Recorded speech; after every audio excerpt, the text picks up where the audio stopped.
Aujourd'hui, nous voulons tout particulièrement vous inviter à vous joindre à ce que nous allons faire. Parce que la fête approche, Noël approche, et tout le monde célèbre Noël dans différentes parties du monde. Israël ne fête pas Noël. Et comme nous savons que oui, beaucoup d'entre vous le célèbrent. Et ce serait bien que vous puissiez en apprendre un peu plus sur la ville de Jérusalem, mais depuis l'intérieur de Jérusalem. Voici ce que nous avons décidé de faire. Une sorte de... Comment appelleriez-vous cela? Appelez-le docu-séries, mini-documentaire, mini-balade. En quelques mots, avec des mots simples que nous utiliserions. Ce serait comme si nous allions balayer la ville de Jérusalem, non? Exactement, exactement. Rappelons-nous aussi que chaque pierre, sous chaque pierre, il y a son histoire. Chaque pierre a son histoire et ce que nous voulons faire, c'est soulever chacune de ces pierres. Et bien pouvoir apprendre un peu sur l'histoire que cache chaque pierre. Et exactement. L'une des choses importantes à souligner, c'est que tout d'abord, là où vous nous voyez, là où nous nous trouvons maintenant, nous sommes en dehors de Jérusalem. Vous pouvez voir là-bas le mur, c'est le mur de la ville de Jérusalem. Et nous nous trouvons exactement à l'extérieur de la porte des lions. À plusieurs reprises, nous avons dit que la vieille ville de Jérusalem compte 8 portes, dont 7 sont ouvertes et une est fermée. Aujourd'hui, nous entrerons par la porte des lions, l'une des entrées ouvertes. Pourquoi? Parce que vous verrez au-dessus de la porte comme 4 petits lions, n'est-ce pas? 2 à gauche, 2 à droite. Et en plus, dès que vous entrez, vous allez les voir. Nous allons tomber, en entrant, sur un endroit également connu sous le nom de la porte, ou qu'on appelait aussi la porte des moutons. Des moutons! Exactement. Parce qu'il y avait aussi une histoire très intéressante là-bas, que nous allons voir aussi bien dans l'Ancien Testament que dans le Nouveau Testament. Alors, nous allons commencer à visiter Jérusalem par cette porte. Nous allons parcourir toute Jérusalem. Nous vous montrerons aussi de nombreuses cartes pour plus de visuels. Ce sera beaucoup plus facile pour vous, puisque beaucoup d'entre vous m'ont dit « Montrez-nous des cartes, montrez-nous des cartes ». Donc, nous allons vous montrer des cartes, et nous allons survoler Jérusalem avec des images aériennes pour pouvoir vous montrer par où nous avons commencé à marcher. Comme nous allons le faire dans l'exemple de cette vidéo d'aujourd'hui.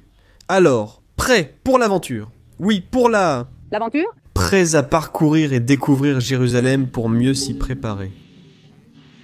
Une fois que nous lisons la Bible, nous savons où poser nos petits pieds sur les pages des Écritures. Alors allons-y, parcourons ensemble la ville de Jérusalem.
Très bien, nous marchons déjà. Nous arrivons à Jérusalem avec tout notre arsenal. Où sont les lions? Regardez là-haut. Celui qui imaginait les lions ne les a pas peints. Ce n'est pas celui-ci. Ils sont simplement sculptés dans la pierre. Oui, ici nous en avons deux. Et du côté gauche, nous en avons aussi deux autres. Il y a aussi un peu de débat, car on n'est pas vraiment d'accord pour savoir s'il s'agit vraiment de lions ou de lynx ou d'autre chose, n'est-ce pas, Sama? Parce qu'en réalité, on voit bien que ce ne sont pas des lions, car ils n'ont pas la crinière des lions. Donc ça aussi, c'est là un peu en suspens, n'est-ce pas? Ces trous allongés que nous voyons ici au passage, je vous le dis, s'appellent des aiguilles. C'est-à-dire qu'avec cela, on peut voir que du côté extérieur, là où nous sommes, ils sont petits. Mais si on les regarde de l'intérieur, ils s'élargissent parce que c'est de là que les soldats pouvaient attaquer sans être attaqués. C'est de là aussi que vient ce que nous connaissons bien. Il est plus facile à un chameau de passer par le chat d'une aiguille qu'à un riche d'entrer au paradis. Donc ce sont ces fenêtres qu'on appelle des aiguilles. Une autre chose aussi, c'est que maintenant, en réalité, nous nous trouvons dans la partie orientale de Jérusalem, n'est-ce pas? Si vous regardez, tout ce que vous voyez là-bas, ce sont des lettres arabes. Eh bien, cela vaut aussi. Justement, les gens qui passent par ici le voient. Ce sont tous des arabes. Parce qu'en plus, ici, tout près, à environ 200 mètres, il y a le dôme doré, le tombeau, le rocher. Et c'est l'une des portes principales. Pour la prière, comme ils ont 5 prières, dans un moment, l'une des prières va commencer. Alors il y a du mouvement ici quand ils vont prier là-dedans au mur. Pour que nous nous situions... Mur, pardon, au dôme, Le dôme, pardon, pour vous situer, nous sommes dans la chambre. L'arabe, oui, si je me souviens bien, il y en a 4. La vieille Jérusalem est divisée en 4. L'arménien, le chrétien, le juif et l'arabe. Donc, ceci est le quartier arabe. D'accord. Voici le nom sur le panneau. Porte des Lions. Eyat. Ici. Il nous dit qu'elle a été construite entre 1538 et 1539 dans le cadre de la construction du mur par Soliman le Magnifique. En définitive, c'est lui qui a fait ce genre de pierre, n'est-ce pas? Dans la construction de la ville de Jérusalem, comme nous l'avons dit là-bas, si l'on continue à marcher par là, on entre vers le dôme doré, le dôme du rocher. Mais cet accès est réservé uniquement aux musulmans. Ici, les juifs ne peuvent pas entrer, les touristes chrétiens non plus. Seuls les musulmans peuvent entrer. Vous pouvez aussi voir de la circulation. Bon, on va s'arrêter pour laisser passer cela. Tu sais ce qu'est ce petit chariot qui vient de passer? Non! Non, raconte-nous, c'est... Le chariot qui ramasse les déchets. Ah oui. Comme à l'intérieur, les rues deviennent plus petites et qu'il y a plusieurs boutiques, c'est lui qui ramasse toutes les ordures des boutiques à l'intérieur. À un moment, les véhicules passent ici mais doivent s'arrêter. Ils ne peuvent pas aller plus loin. Seuls ceux qui ont une autorisation peuvent y aller et décharger des produits. Ou les gens qui vivent là et qui ont leur propre parking. Ce qui est presque inexistant. Leur propre parking. Mais un peu plus loin commence la célèbre Via Dolorosa. C'est-à-dire, ici c'est le début. C'est l'entrée, comme nous l'avons dit, des lions vers la ville de Jérusalem. Et ce petit chemin, tout ce petit chemin va continuer et deviendra ce qu'on appelle la Via Dolorosa. Un peu plus loin, d'accord? Beaucoup d'écritures arabes, tout autour de nous. Et maintenant, nous allons continuer à marcher parce que nous allons entrer dans l'un des premiers sites à visiter. C'est l'endroit exact, le premier? Y a-t-il quelque chose que tu voulais partager avec nous? Non, parce qu'il y a aussi beaucoup de bruit. Beaucoup de bruit, et c'est vraiment... Mais oui. Ici, à quelque part, ici à gauche, comme vous voyez toutes ces voitures, et on se demande où elles vont. En fait, ici à gauche, si vous voyez une voiture qui est en train d'entrer, il y a un parking. Il faut patienter pour entrer, il y a peu de place. On continue par ici? En face, à droite, en face du parking à droite, c'est juste là, c'est le premier endroit qu'on veut vous montrer, n'est-ce pas? Qui est très spécial. Oui. Exactement. Là où il parlait du parking, c'est le parking des coiffes. Qui sont les coiffes? Les gardes du temple du Dôme Doré. Nous y allons en tant qu'employés de collecte des déchets. Voici le boulanger, celui qui vient de passer par là. Il porte ses pains, donc nous le surveillons. Jérusalem, c'est un mélange, non? Entre modernité et tradition. Il y a des choses qui ne changent pas, c'est incroyable. Ces petits chariots de pain, ils sont là depuis... Toujours et... Il n'est pas nécessaire de les changer parce qu'en réalité, ils sont tellement pratiques et confortables, c'est ce qu'il y a. D'accord, c'est ici qu'on entre. La famille, regardez, on va mettre cette pancarte. Ici, il est écrit Bethléem et ici, il est écrit naissance de Marie, la mère de Jésus.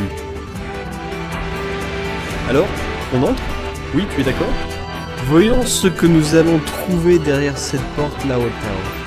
Allons-y, accompagnez-nous.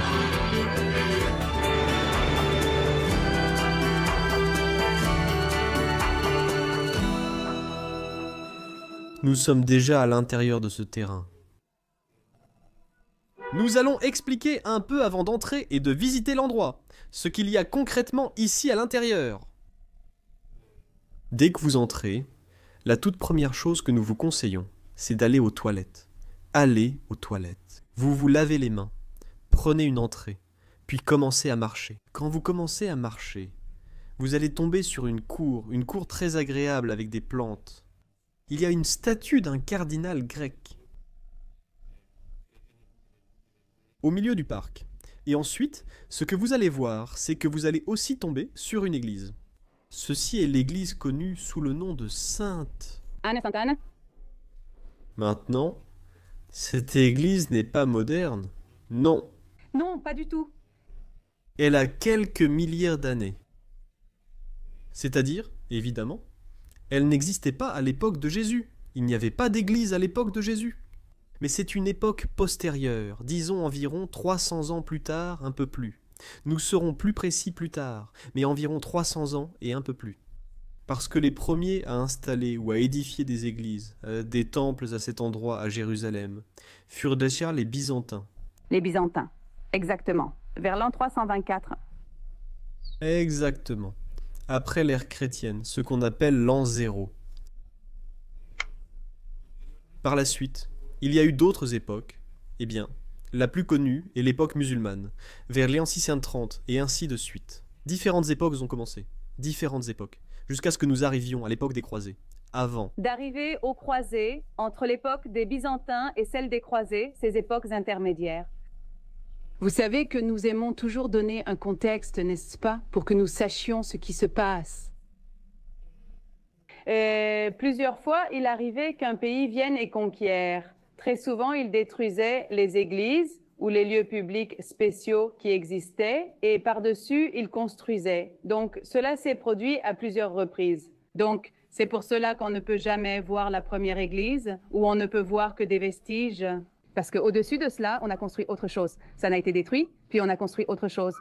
Et quand on arrive à l'époque des croisés, c'est là qu'on construit cette église, qui est celle que nous pouvons voir aujourd'hui. Hormis les rénovations, n'est-ce pas? Oui, il y a eu certaines rénovations, parce qu'en réalité, ceux qui sont responsables de cet endroit sont les Français. L'ordre franciscain existe bien, n'est-ce pas?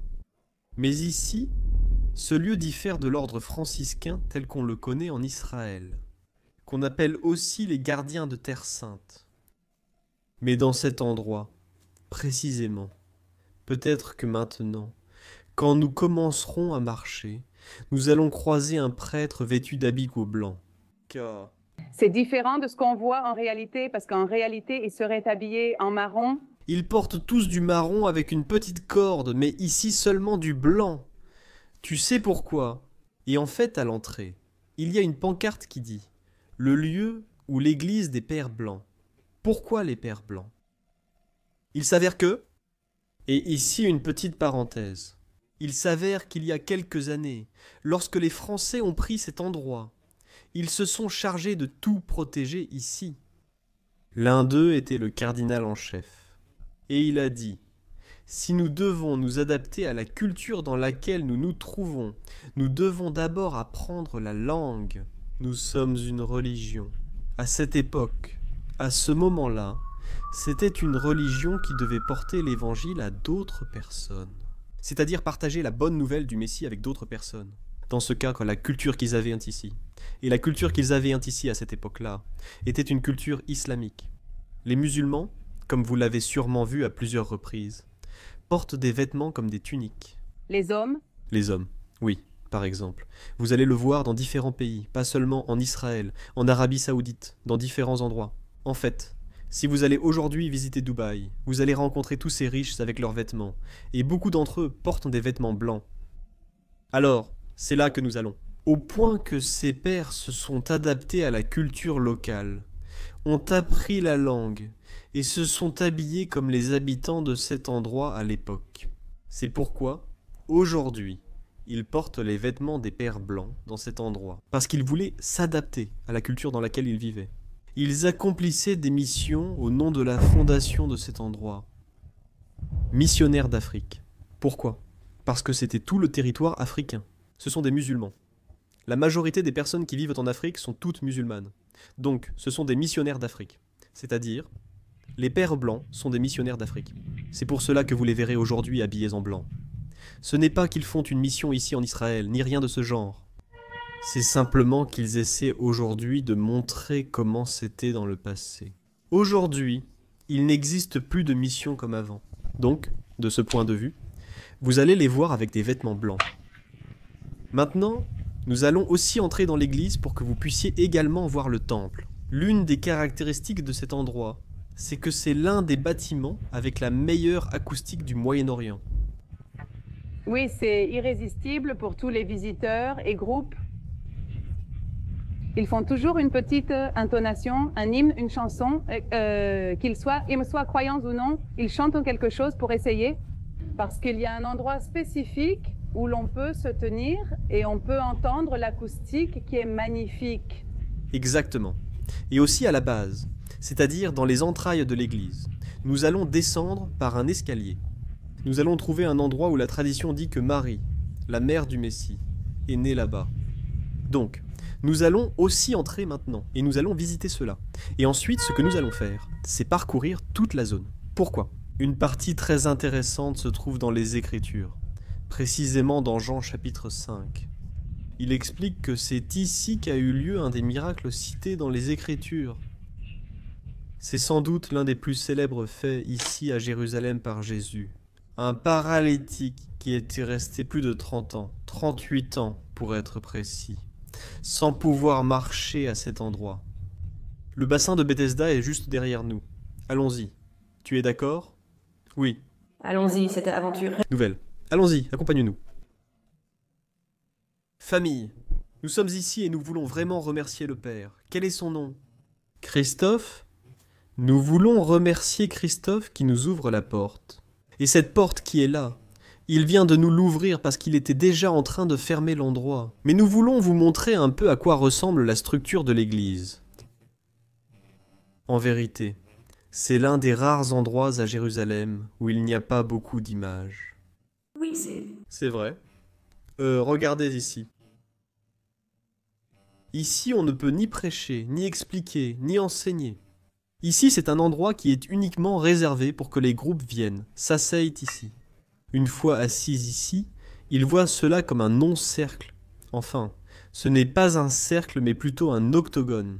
Qu'est-ce que c'est? Un point sur le sol, quelque chose comme une étoile à plusieurs branches.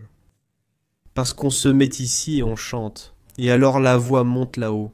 Elle rebondit contre les murs. Je ne sais pas comment il fait cet effet, et crée un système sonore incroyable. Mais maintenant, on va revenir par ici en haut.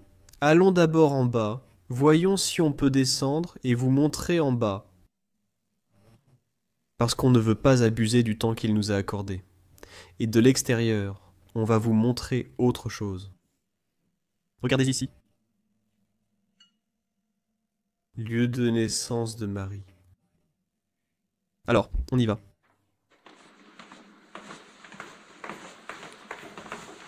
Encore une fois, voilà ce que dit la tradition.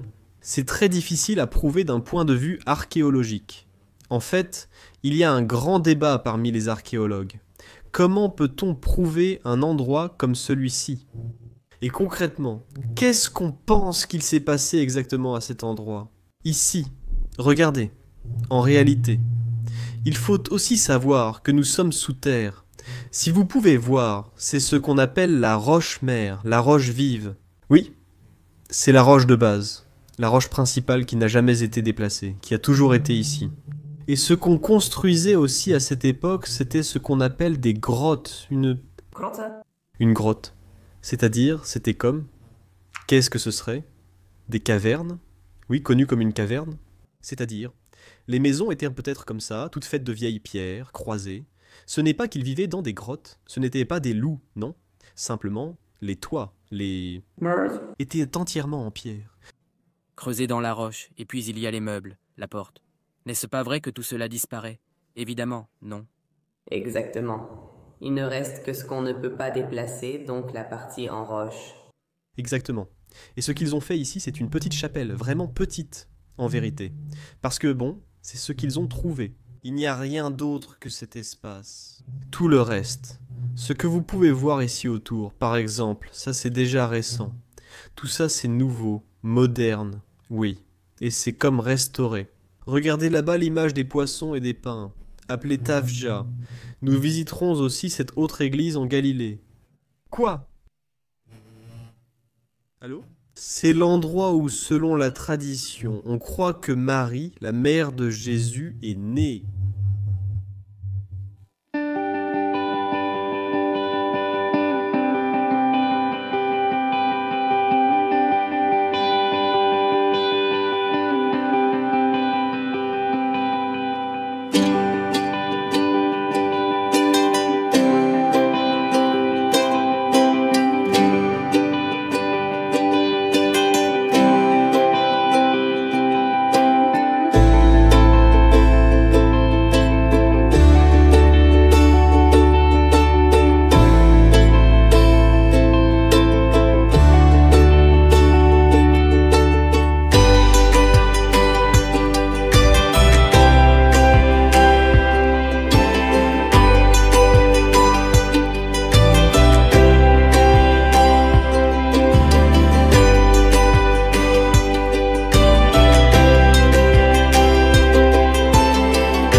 Si nous regardons là-bas, juste au-dessus de l'entrée, nous pouvons voir un rectangle qui a une inscription gravée dans la pierre. Et oui, comme vous pouvez le voir, ce sont des lettres arabes, donc c'est quelque chose d'assez curieux. Quel est le rapport entre cette construction et l'écriture arabe? Alors, comme nous en avions parlé auparavant, différentes personnes sont venues à différentes époques et se sont succédées les unes aux autres. les gouvernements et tout le reste. Quand ils ont capturé celui-ci, les Arabes sont entrés en terre d'Israël. Alors ils avaient trouvé cette construction. Et c'était vraiment quelque chose de fantastique parce qu'ils n'ont pas détruit alors qu'ils avaient l'habitude de détruire ce qui existait déjà. Non seulement ils n'ont pas détruit cette construction, mais en plus ils l'ont utilisée à leur service pour leur propre bénéfice. Et ils y ont fait une inscription, cela date de l'époque du capitaine Saladin. Et donc ils ont utilisé ce bâtiment pour leurs propres usages, pour étudier. Il était utilisé par eux. Alors, quand cette organisation des Pères Blancs s'est arrivée, même s'ils ont commencé à utiliser cet endroit, n'est-ce pas, pour pouvoir en prendre soin et le protéger, ils n'ont pas enlevé cette inscription, mais l'ont laissé comme faisant partie de l'histoire de cet endroit. Donc, je voulais aussi vous en parler. D'accord, regardez. Maintenant, nous sommes dans un endroit qui a énormément d'histoire. Et il s'agit de... Comment pourrait-on dire cela? Il y a du bruit, car c'est l'heure de la prière des Arabes, qui prient 5 fois par jour. Rappelez-vous, combien de fois le peuple juif priait-il? Combien? Notez-le en commentaire ci-dessous pour voir si vous suivez vraiment le livre de Daniel avec moi. Concrètement, ce qu'il y a ici, ce sont les vestiges, les ruines de ce qui était une période de 400 ans de silence. Cela fut construite ici. Une partie de la construction d'un village de juifs grecs.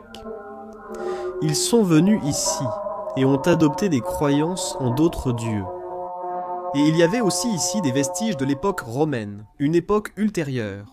Alors je veux vous emmener, maintenant. Accompagnez-moi rapidement, pour que vous puissiez découvrir une citerne de l'époque romaine. Et ensuite, je voudrais aussi vous raconter quelque chose.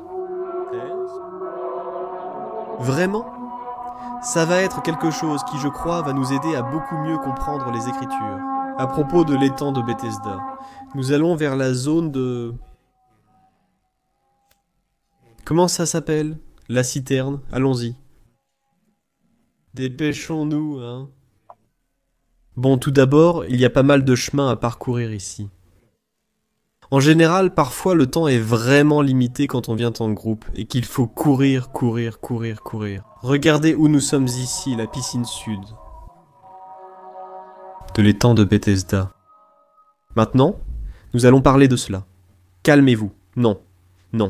Ne pensez pas que je l'ignore, d'accord? C'est une information importante. Nous allons descendre ici. Qu'allons-nous trouver ici? Nous pourrions trouver des animaux. Cherchons le silence. D'accord. Comme vous pouvez le voir, ici il y a une maison de pigeons qui vient d'y entrer. Là, en fait, elle est cachée. Est-ce qu'elle nous observe? Ailleurs, non. Ils ont mis des barreaux. Regardez. Ici, je ne sais pas si les pigeons ont déplacé la grille, ni comment c'est arrivé. Il y a une odeur d'humidité ici en dessous. Il fait sombre. Ah, on va voir si on peut allumer une lumière. Voyons si on peut vous montrer quelque chose. Oui. Ah, on n'arrive à rien voir. Non, on n'arrive à rien voir. Ce n'est pas grave, restez calme. Je vais vous le montrer autrement. Je trouverai un moyen. La vue commence déjà à s'habituer. On commence à avoir un peu de lumière. Exactement, il y a des colonnes. Ici, il y avait jadis de l'eau.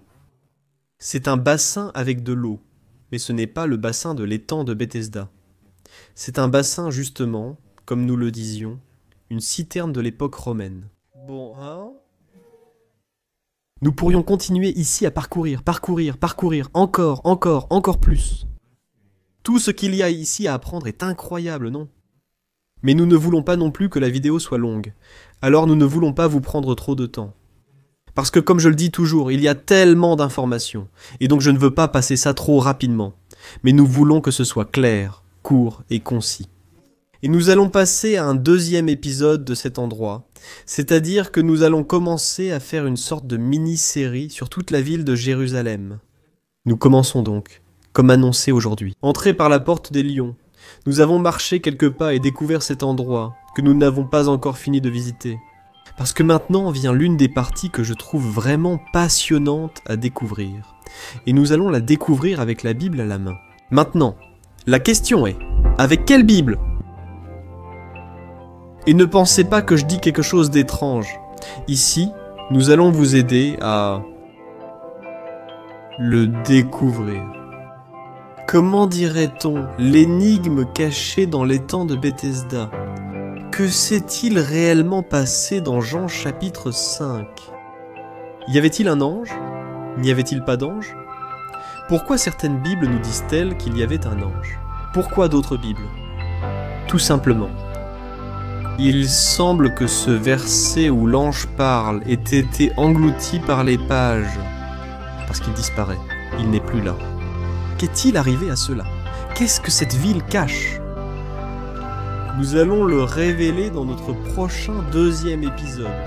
Alors, ne manquez pas notre prochaine aventure ici à l'étang de Bethesda, parce que nous allons plonger beaucoup plus profondément dans les Écritures et essayer de découvrir ce qui s'est passé à l'étang de Bethesda, quand Jésus vient et guérit le paralytique.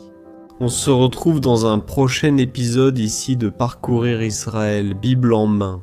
Shalom à tous, salutations et bénédictions, au revoir.